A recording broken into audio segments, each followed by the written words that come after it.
Cómo perdonar. Antes de empezar con este contenido te pedimos que te suscribas al canal y actives todas las notificaciones. Te recomendamos ver este testimonio tal está en la imagen, lo puedes ver en YouTube en el canal de Arturo Medina. El perdón verdadero implica mirar sin rodeos el pecado, la parte inexcusable y reconciliarse a pesar de todo con la persona que lo ha cometido. Esto y nada más que esto es el perdón y siempre podremos recibirlo de Dios, si lo pedimos. Las personas que se dejan dominar por su imaginación e inventan agravios o exageran los que reciben, lo mismo que no distinguen lo que se debe excusar de lo que se debe perdonar, se consideran obligadas a perdonar lo innecesario, con lo que la tarea del perdón se hace mucho más difícil. Pero también es equivocado el camino contrario, el de aquel que no quiere reconocer las bondades del perdón ante la ofensa real y pretende olvidar para no tener que perdonar. En este caso la herida permanece porque no se ha perdonado. Por ello es importante siempre que recibimos o sentimos una ofensa, analizarla para eliminar la exageración y lo que puede ser imaginario de nuestra forma de interpretar la ofensa y sí ver qué es lo verdadero en ella. En otras palabras, para perdonar hay que ser realistas, cruelmente realistas.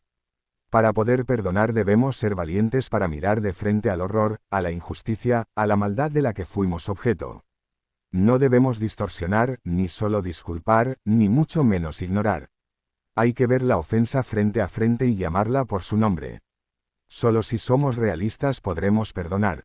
Dicho de otro modo, el perdón verdadero implica mirar sin rodeos el pecado, la parte inexcusable y reconciliarse a pesar de todo con la persona que lo ha cometido. Esto y nada más que esto es el perdón y siempre podremos recibirlo de Dios, si lo pedimos. En la parábola del hijo pródigo, el hijo mayor no puede perdonar a su hermano por una sencilla razón, porque él no se considera necesitado de perdón. Siempre se ha portado bien, ha permanecido en la casa paterna y no tiene nada de qué arrepentirse. Cuando uno comprendemos que somos pecadores y necesitamos del perdón de Dios, nos será fácil perdonar a los demás. Tenemos que ser perdonados para poder perdonar.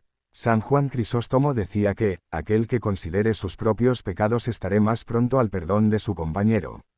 Reconocer nuestras ofensas no es otra cosa que ser humildes, y la humildad es la base para cualquier acción buena, especialmente cuando la acción ha de estar movida por el amor, como ocurre con el perdón.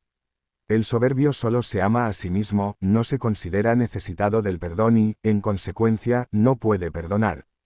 Para perdonar se requiere también fortaleza, tanto para que la decisión de liberar al otro, de perdonar al otro, sea firme, a pesar del tiempo.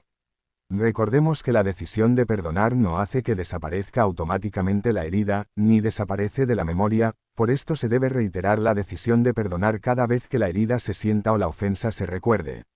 Pero a pesar de las disposiciones anteriores, humildad y fortaleza, hay ocasiones en que perdonar supera la capacidad personal. Es entonces el momento de recordar que el perdón, en su esencia más profunda, es divino, por lo que se hace necesario acudir a Dios para poderlo otorgar. De la acogida del perdón divino brota el compromiso de perdonar a los hermanos. ¿Qué actitudes nos disponen a perdonar? Después de aclarar, en grandes líneas, en qué consiste el perdón, vamos a considerar algunas actitudes que nos disponen a realizar este acto que nos libera a nosotros y también libera a los demás. 1. Amor. Perdonar es amar intensamente. El verbo latín perdonare lo expresa con mucha claridad, el prefijo per intensifica el verbo que acompaña, donare. Es dar abundantemente, entregarse hasta el extremo. El poeta Werner Bergengruen ha dicho que el amor se prueba en la fidelidad, y se completa en el perdón.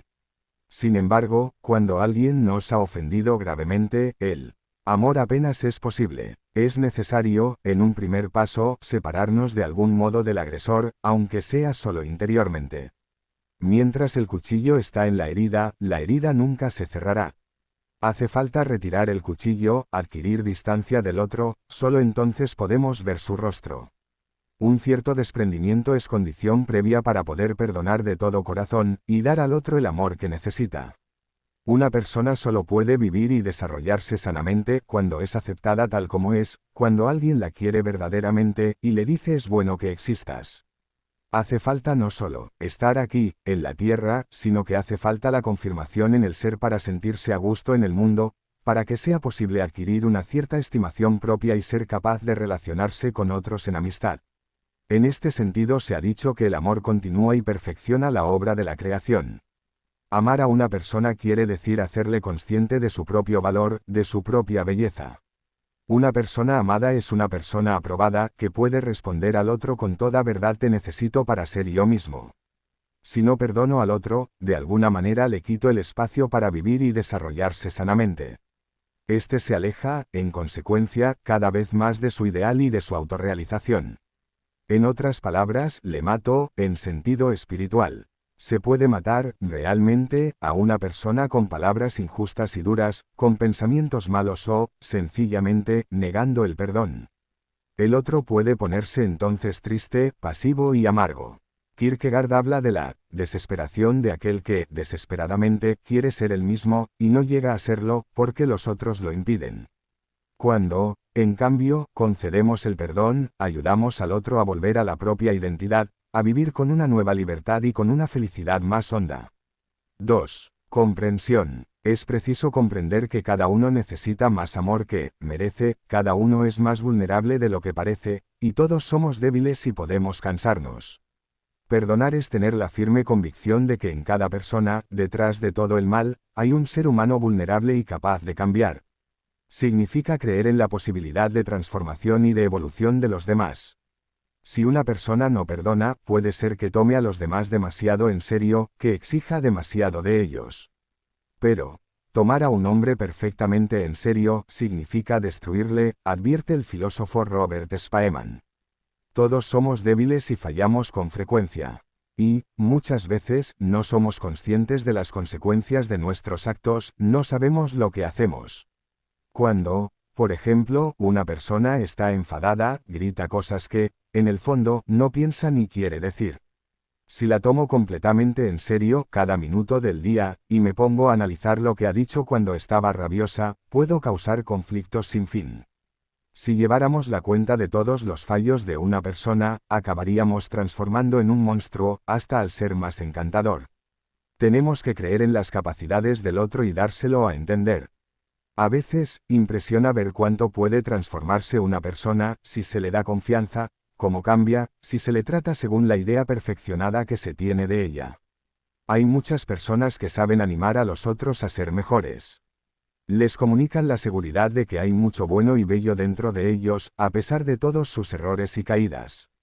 Actúan según lo que dice la sabiduría popular: si quieres que el otro sea bueno, trátale como si ya lo fuese.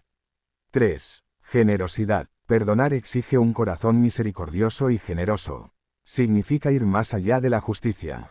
Hay situaciones tan complejas en las que la mera justicia es imposible. Si se ha robado, se devuelve; si se ha roto, se arregla o sustituye. Pero si alguien pierde un órgano, un familiar o un buen amigo, es imposible restituirlo con la justicia. Precisamente ahí, donde el castigo no cubre nunca la pérdida, es donde tiene espacio el perdón. El perdón no anula el derecho, pero lo excede infinitamente. A veces, no hay soluciones en el mundo exterior. Pero, al menos, se puede mitigar el daño interior, con cariño, aliento y consuelo. Convenceos que únicamente con la justicia no resolveréis nunca los grandes problemas de la humanidad, afirma San José María Escrivá. La caridad ha de ir dentro y al lado, porque lo dulcifica todo. Y Santo Tomás resume escuetamente: la justicia sin la misericordia es crueldad. El perdón trata de vencer el mal por la abundancia del bien. Es por naturaleza incondicional, ya que es un don gratuito del amor, un don siempre inmerecido. Esto significa que el que perdona no exige nada a su agresor, ni siquiera que le duela lo que ha hecho. Antes, mucho antes que el agresor busca la reconciliación, el que ama ya le ha perdonado. El arrepentimiento del otro no es una condición necesaria para el perdón, aunque sí es conveniente.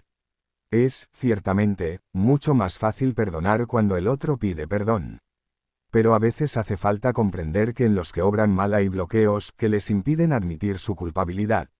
Hay un modo impuro de perdonar, cuando se hace con cálculos, especulaciones y metas: te perdono para que te dé cuenta de la barbaridad que has hecho, te perdono para que mejores. Pueden ser fines educativos loables, pero en este caso no se trata del perdón verdadero que se concede sin ninguna condición. Al igual que el amor auténtico: te perdono porque te quiero a pesar de todo. Puedo perdonar al otro incluso sin dárselo a entender, en el caso de que no entendería nada. Es un regalo que le hago, aunque no se entera, o aunque no sabe por qué. 4. Humildad. Hace falta prudencia y delicadeza para ver cómo mostrar al otro el perdón. En ocasiones, no es aconsejable hacerlo enseguida, cuando la otra persona está todavía agitada. Puede parecerle como una venganza sublime, puede humillarla y enfadarla aún más. En efecto, la oferta de la reconciliación puede tener carácter de una acusación. Puede ocultar una actitud farisaica, quiero demostrar que tengo razón y que soy generoso. Lo que impide entonces llegar a la paz, no es la obstinación del otro, sino mi propia arrogancia. Por otro lado, es siempre un riesgo ofrecer el perdón, pues este gesto no asegura su recepción y puede molestar al agresor en cualquier momento. Cuando uno perdona, se abandona al otro, a su poder, se expone a lo que imprevisiblemente puede hacer y se le da libertad de ofender y herir de nuevo. Aquí se ve que hace falta humildad para buscar la reconciliación. Cuando se den las circunstancias, quizá después de un largo tiempo, conviene tener una conversación con el otro. En ella se pueden dar a conocer los propios motivos y razones, el propio punto de vista, y se debe escuchar atentamente los argumentos del otro. Es importante escuchar hasta el final, y esforzarse por captar también las palabras que el otro no dice. De vez en cuando es necesario cambiar la silla, al menos mentalmente, y tratar de ver el mundo desde la perspectiva del otro. El perdón es un acto de fuerza interior, pero no de voluntad de poder. Es humilde y respetuoso con el otro. No quiere dominar o humillarle. Para que sea verdadero y puro, la víctima debe evitar hasta la menor señal de una superioridad moral que, en principio, no existe. Al menos no somos nosotros los que podemos ni debemos juzgar acerca de lo que se esconde en el corazón de los otros. Hay que evitar que en las conversaciones se acuse al agresor siempre de nuevo. Quien demuestra la propia irreprochabilidad, no ofrece realmente el perdón. Enfurecerse por la culpa de otro puede conducir con gran facilidad a la represión de la culpa de uno mismo. Debemos perdonar como pecadores que somos, no como justos, por lo que el perdón es más para compartir que para conceder. Todos necesitamos el perdón, porque todos hacemos daño a los demás, aunque algunas veces quizá no nos demos cuenta. Necesitamos el perdón para deshacer los nudos del pasado y comenzar de nuevo. Es importante que cada uno reconozca la propia flaqueza, los propios fallos que, a lo mejor, han llevado al otro a un comportamiento desviado, y no duden en pedir, a su vez, perdón al otro. 5. Abrirse a la gracia de Dios. No podemos negar que la exigencia del perdón llega en ciertos casos al límite de nuestras fuerzas. Se puede perdonar cuando el opresor no se arrepiente en absoluto, sino que incluso insulta a su víctima y cree haber obrado correctamente. Quizá nunca será posible perdonar de todo corazón, al menos si contamos solo con nuestra propia capacidad. Pero un cristiano nunca está solo. Puede contar en cada momento con la ayuda todopoderosa de Dios y experimentar la alegría de ser amado. El mismo Dios le declara su gran amor: no temas, que yo te he llamado por tu nombre. Tú eres mío. Si pasas por las aguas, yo estoy contigo, si por los ríos, no te anegarán. Eres precioso a mis ojos, de gran estima, yo te quiero. Un cristiano puede experimentar también la alegría de ser perdonado. La verdadera culpabilidad va a la raíz de nuestro ser, afecta nuestra relación con Dios. Mientras en los estados totalitarios, las personas que se han desviado según la opinión de las autoridades son metidas en cárceles o internadas en clínicas psiquiátricas, en el Evangelio de Jesucristo, en cambio, se les invita a una fiesta, la fiesta del perdón. Dios siempre acepta nuestro arrepentimiento y nos invita a cambiar. Su gracia obra una profunda transformación en nosotros, nos libera del caos interior y sana las heridas. Siempre es Dios quien ama primero y es Dios quien perdona primero. Es Él quien nos da fuerzas para cumplir con este mandamiento cristiano que es, probablemente, el más difícil de todos: amar a los enemigos, perdonar a los que nos han hecho daño. Pero, en el fondo, no se trata tanto de una exigencia moral como Dios te ha perdonado a ti, tú tienes que perdonar a los prójimos, cuanto de un imperativo existencial. Si comprendes realmente lo que te ha ocurrido a ti, no puedes por menos que perdonar al otro. Si no lo haces, no sabes lo que Dios te ha dado. El perdón forma parte de la identidad de los cristianos, su ausencia significaría, por tanto, la pérdida del carácter de cristiano. Por eso, los seguidores de Cristo de todos los siglos han mirado a su Maestro que perdonó a sus propios verdugos. Han sabido transformar las tragedias en victorias. También nosotros podemos, con la gracia de Dios, encontrar el sentido de las ofensas e injusticias en la propia vida. Ninguna experiencia que adquirimos es en vano. Muy por el contrario, siempre podemos aprender algo. También cuando nos sorprende una tempestad o debemos soportar el frío o el calor. Siempre podemos aprender algo que nos ayude a comprender mejor el mundo, a los demás y a nosotros mismos. Gertrude von Lefort dice que no solo el claro día, sino también la noche oscura tiene sus milagros. Hay ciertas flores que solo florecen en el desierto, estrellas que solamente se pueden ver al borde del despoblado. Existen algunas experiencias del amor de Dios que solo se viven cuando nos encontramos en el más completo abandono, casi al borde de la desesperación. Perdonar es un acto de fortaleza espiritual, un acto liberador. Es un mandamiento cristiano y además un gran alivio. Significa optar por la vida. Sin embargo, no parece adecuado dictar comportamientos a las víctimas.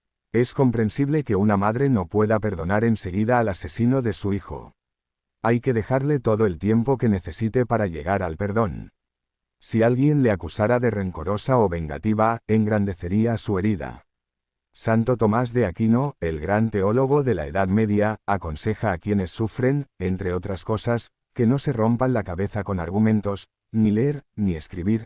Antes que nada, deben tomar un baño, dormir y hablar con un amigo. En un primer momento, generalmente no somos capaces de aceptar un gran dolor. Necesitamos tranquilizarnos, seguir el ritmo de nuestra naturaleza nos puede ayudar mucho. Solo una persona de alma muy pequeña puede escandalizarse de ello. Perdonar puede ser una labor interior auténtica y dura. Pero con la ayuda de buenos amigos y, sobre todo, con la ayuda de la gracia divina, es posible realizarla.